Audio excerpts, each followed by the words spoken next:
नमस्कार दोस्तों, स्वागत है आप लोगों का हमारे चैनल मैथ्स मेकर में। तो चलिए आज का सेशन हम लोग स्टार्ट करते हैं। जो भी विद्यार्थी तैयारी कर रहे हैं एनटीपीसी का, टेक्नीशियन का, ग्रुप डी का, वो जरूर देखें। टेक्नीशियन का तो अभी फिलहाल एग्जाम भी स्टार्ट हो गया है, तो ज़रूर आप लोग देखें। जो भी क्वेश्चन है वो बहुत ही सिलेक्टेड क्वेश्चन है और एग्जाम में आ सकता है। चलिए हम लोग पहला क्वेश्चन से स्टार्ट करते हैं। तो रहा फर्स्ट क्वेश्चन, एक संख्या प्रणाली में 14,528 को एक संख्या से विभाजित करने पर सुरेश को भागफल 83 और शेष 3 प्राप्त होता है, तो भाजक क्या है। ठीक है, यूनिट डिजिट पे हम इसको निकाल देंगे, इतना ज़्यादा हम लोग करना नहीं है सॉल्व। ठीक है, लेकिन होगा क्या, एक संख्या प्रणाली में इतना को एक संख्या से भाग दिया जाता है, कितना है 14,528, कितना 14,528 को एक संख्या किसी संख्या से भाग दिया जाता है, तो भागफल जो है वो 83 आता है। ठीक है, और शेष जो बचता है वो 3 बचता है। शेष कितना बचता है, 3 बचता है। यूनिट डिजिट पे हम लोग क्वेश्चन को सॉल्व करेंगे, लेकिन यूनिट डिजिट से दिक्कत क्या होगा, जो 5 है यहाँ 5 है, यहाँ 5 है, यहाँ 5 है, फिर दिक्कत हो जाएगा ना।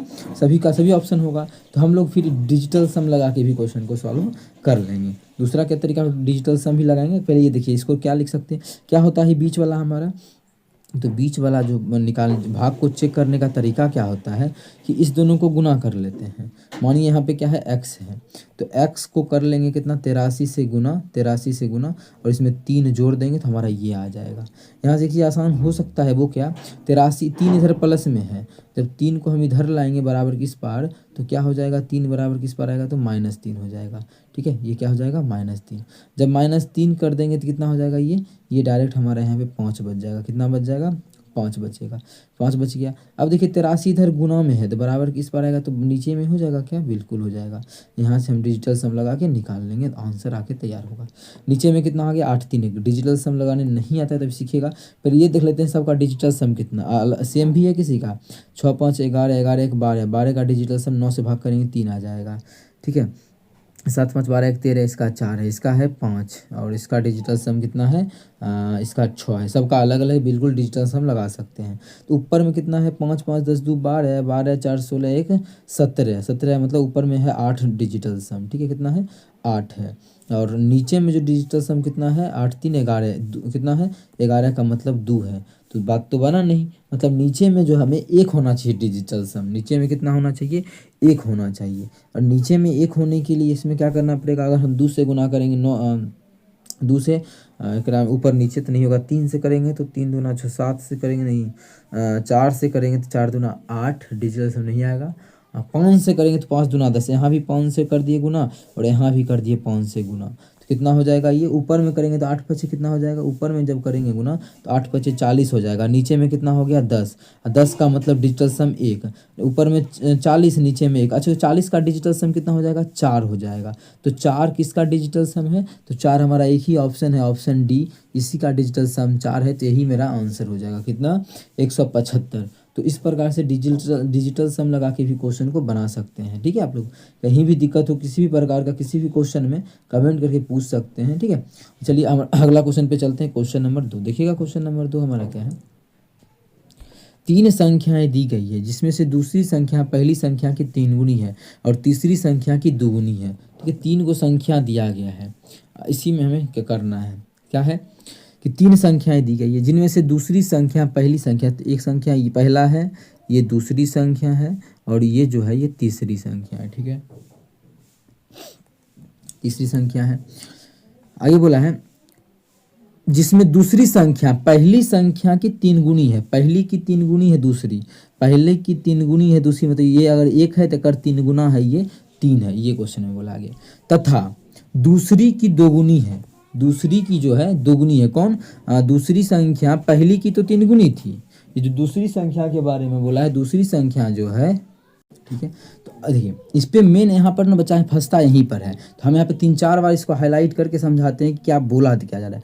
जिसमें देखिए दूसरी संख्या पहली संख्या की 3 गुनी है। ठीक है, इतना तक तो बहुत अच्छे ढंग से समझ में आ रहा है कि ये जो दूसरी संख्या पहली की 3 गुनी है। लेकिन फिर तीसरी संख्या, मतलब यही दूसरी संख्या है, दूसरी संख्या ही दूसरी संख्या तीसरी की 2 गुनी है, तीसरी की 2 गुनी कौन है, दूसरी संख्या, तीसरी की 2 गुनी है ये। इसका मतलब तीसरा को कितना रख दे, तीसरा को कुछ भी मान लेते हैं 1 अपने मन से। ठीक है, तीसरा को 1 मान लेते हैं, तो तीसरा से ये क्या है, 2 गुना है, तो तो तीसरा से 2 गुना ये 2 है, और इससे ये कितना है 3 गुना है, पहला से ये क्या है 3 गुना है, मतलब 1 और 3 है। यहाँ से इक्वल कर देंगे इसका क्या रेशियो, 6 बना दे क्या, 6 बनाएंगे, एकरा में 3 से गुना करेंगे 6, एकरा में 2 से गुना करेंगे 6। जब एकरा में 3 से किए तो यहाँ भी 3 से, एकरा में 2 से किए तो यहाँ भी हमें 2 से करेंगे। इससे क्या हुआ, तीनों का तीनों रेशियो हमारा बैलेंस हो जाएगा। देखिए 6 बन गया, ये भी हमारा कितना हो गया 3। अब देखिए यहाँ पर क्या है, इसका तीनों का औसत दिया है 66 औसत। अच्छा अनुपात में औसत कितना होगा, तो कितना हो जाएगा, 6 3 9 9 2 11, 11 हो गया 11, और 3 से भाग करेंगे तो औसत हो जाएगा कितना 11/3, योगफल मानिए 11 आया, और 3 को संख्या तो 3 से भाग कर दिए, तो औसत कितना आ गया, औसत जो आ गया वो 11/3 आ गया। एक्चुअल में ये संख्या है कितना, वो 66 है। जब काटेंगे तो 11 6 66, एक अनुपात का जो मान आ जाएगा 18 आ जाएगा। एक अनुपात का मान कितना 18। क्वेश्चन में पूछा है पहली संख्या ज्ञात कीजिए, पहली संख्या तो 2 अनुपात में है, एक अनुपात का मान 18 है, तो 2 अनुपात का जो मान हो जाएगा 18 दूना 36, कितना हो जाएगा 18 दूना 36, यही तो क्वेश्चन में पूछा है। तो 36 हमारा दूसरा ऑप्शन में है, तो दूसरा ऑप्शन हमारा बिल्कुल करेक्ट आंसर हो जाएगा। कौन सा ऑप्शन, दूसरा। अगला क्वेश्चन देखिएगा, क्वेश्चन नंबर 3 हमारा क्या है, 15 व्यक्तियों किसी कार्य को 30 दिनों में पूरा कर सकता है। 15 गो आदमी किसी काम को 30 दिनों में पूरा कर सकता है, तो वही काम को 20 आदमी, देखिए यही काम मतलब उसी काम को, तो इसलिए बराबर दिए, उसी काम को 20 आदमी क्या दिन में करेगा, डी दिन में करेगा। जब काटेंगे तो 5 से 5 चौके 20, 0 0 नहीं काटते, 0 से 0 खत्म, ठीक है। तो डी बराबर बटा में आ जाएगा ना, 2 से इसको काटेंगे तो 1.5 आ जाएगा। 15 गुना 15 225 होता है, तो 225 दशमलव भी देना पड़ेगा, तो 22.5। मतलब अगर वही काम को 20 आदमी करता है तो 22 दिन, 22.5 दिन का समय लगेगा। कितना दिन का, 22.5 दिन का। किस ऑप्शन में है 22.5 दिन, पहला ऑप्शन, दूसरा ऑप्शन में है, तो दूसरा ऑप्शन हमारा बिल्कुल करेक्ट आंसर हो जाएगा। कौन से ऑप्शन, दूसरा ऑप्शन। चलिए अगला क्वेश्चन कर लेते हैं। क्वेश्चन नंबर जो हमारा है 4 है, क्या, दो संख्याओं के बीच का अनुपात 5:9 है। दो संख्या मानी एक पहली है एक ये दूसरी है, इसके बीच का जो अनुपात है वो 5:9 है।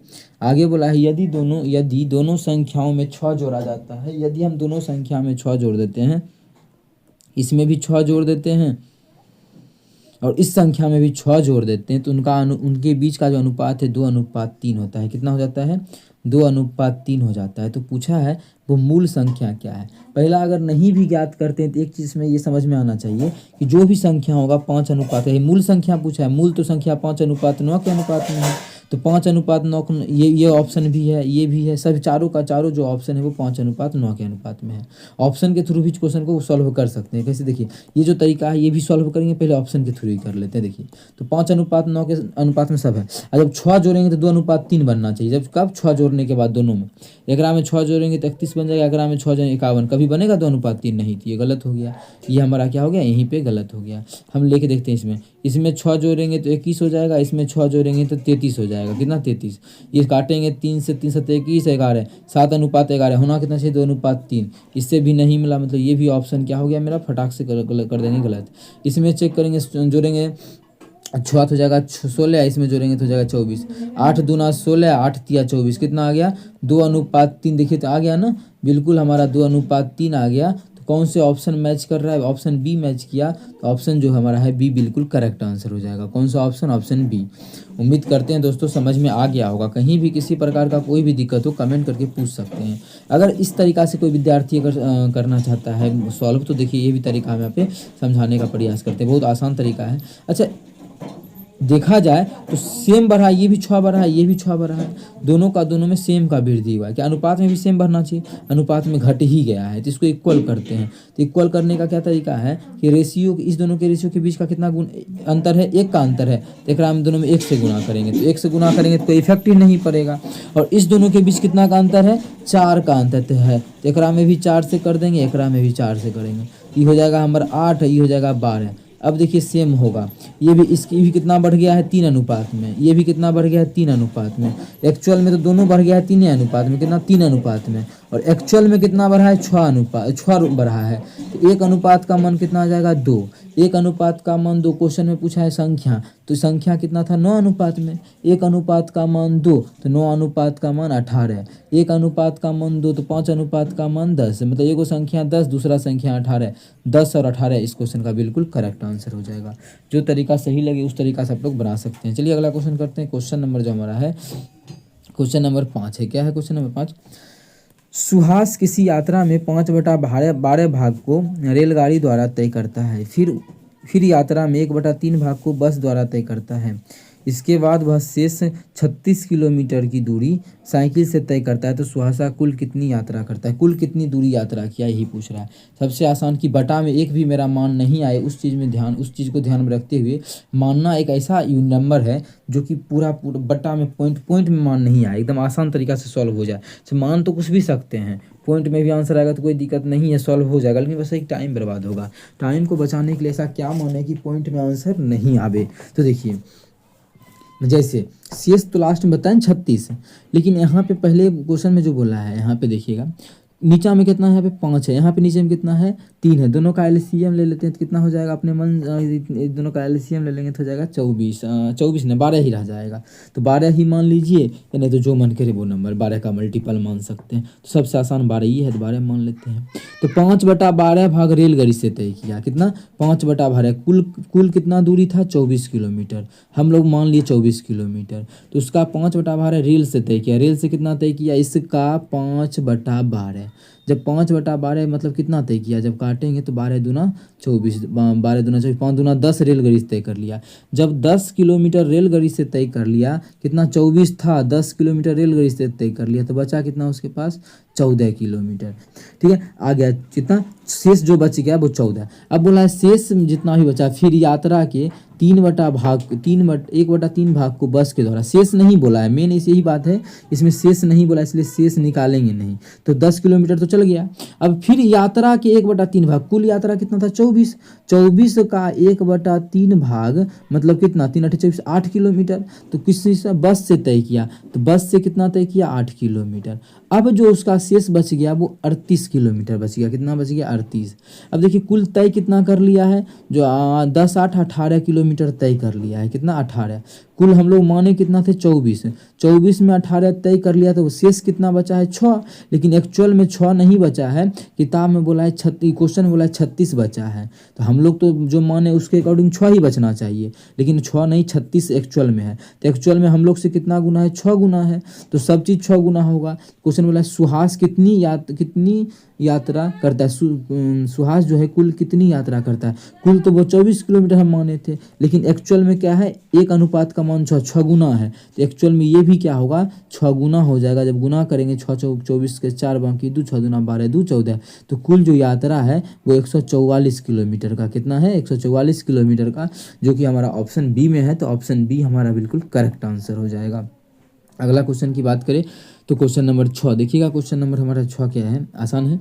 एक घड़ी की MRP 4750 है, ठीक है। MRP जो है एक घड़ी का, वो हमारा 4700 कितना है, 50 है, ठीक है, अच्छी बात है। यहाँ तक आगे, उसकी बिक्री पर 12% की छूट दी जाती है। डिस्काउंट जो दिया गया है 12% का दिया गया है, ठीक है।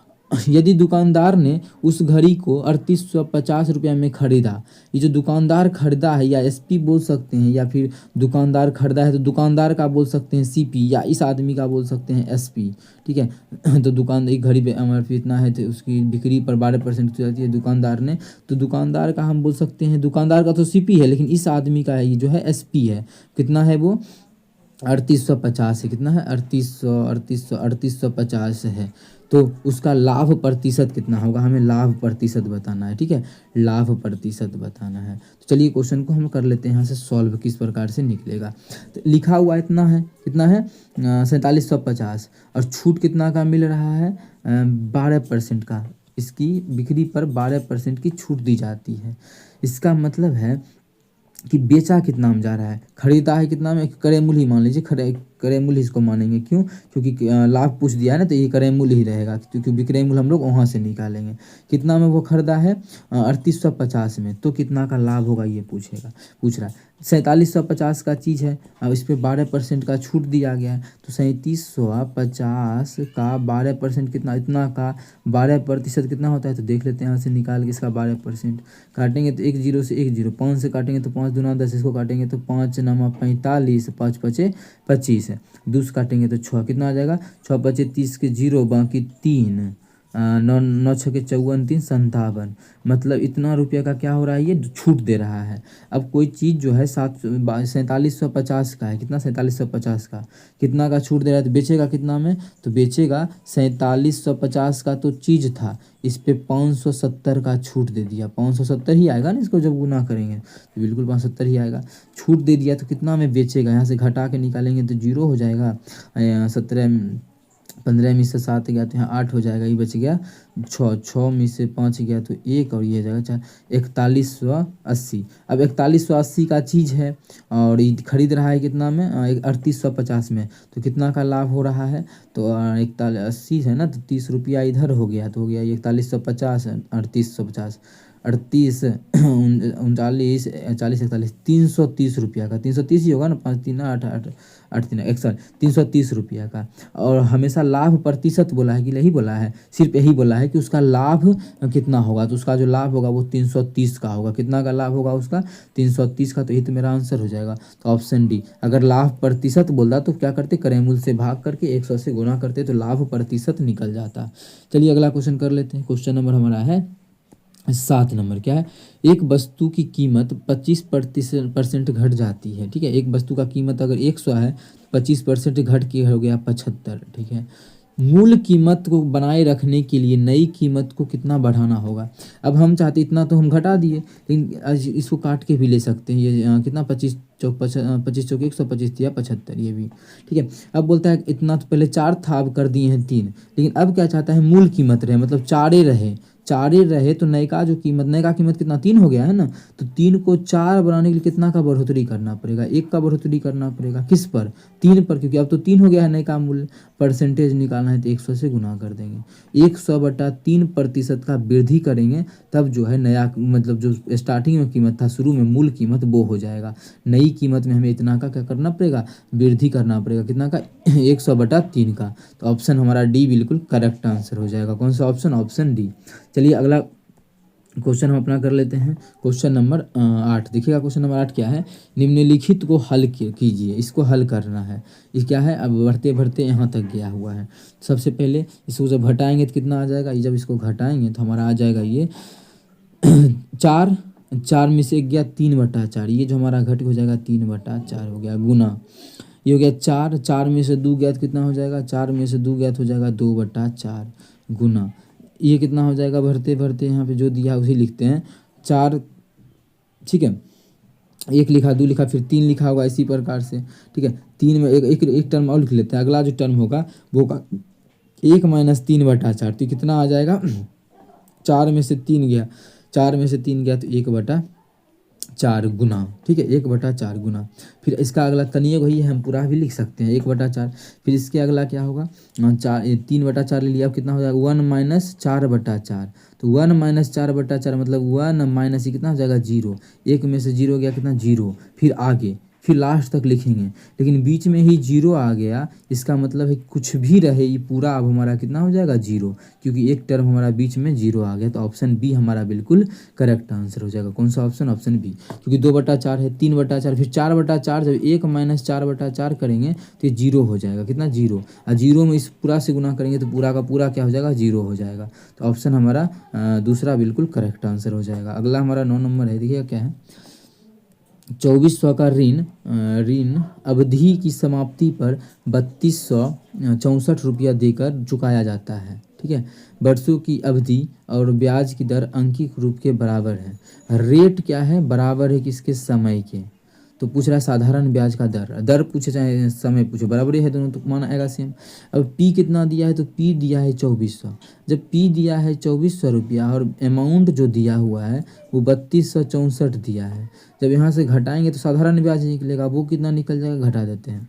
तो एकरा में एकरा घटाएंगे तो 4 6 एक पैसा लिए तो हो गया ये 12, 12 में से 4 गया तो 8, बस 864 कितना हो गया 864 निकाल देते हैं। तो साधारण ब्याज बराबर क्या हो जाएगा, एस आई बराबर पी, पी कितना है तो पी तो 2400 है तो 2400, ठीक है।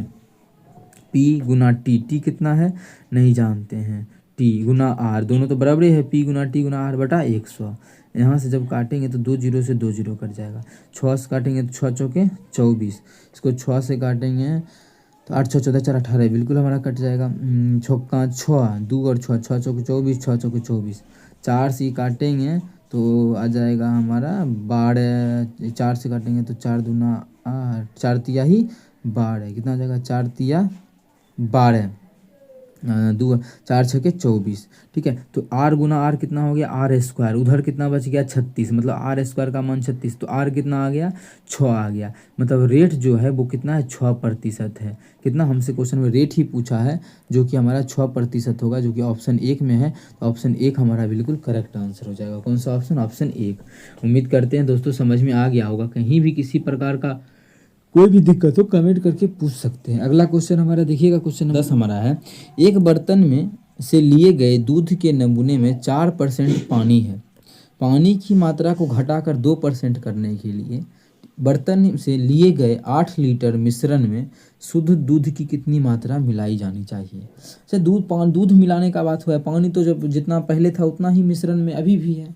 ठीक है। तो 8 लीटर का मान लीजिए मिश्रण है, कितना का 8 लीटर का, उसमें पहले पानी था 4%, तो 8 का 4% जो है पहले पानी था, अब जो है पानी का मात्रा उतना ही है, लेकिन बोल रहा है दूध में कितना, और 8 लीटर मिश्रण में शुद्ध दूध की कितनी मात्रा मिलाई जानी चाहिए।